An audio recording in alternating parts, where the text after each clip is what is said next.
Ano po guys, ayan po ang aking mister. Magtatanggal po ng bearing ng kariton. Ayan po guys, lalagyan po niya ng grasa. Dahil mapapalaban na naman po paghila ng palay. Guys, malaking tipid po dahil marami po siyang alam na gawin. Hindi na po kailangan umupa. Ayan po.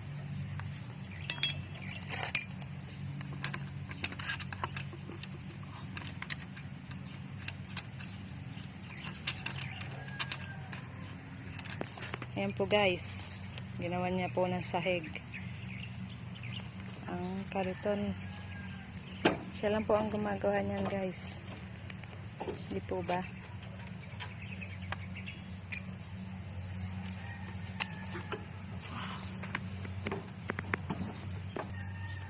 Po guys, tatanggal na po siya.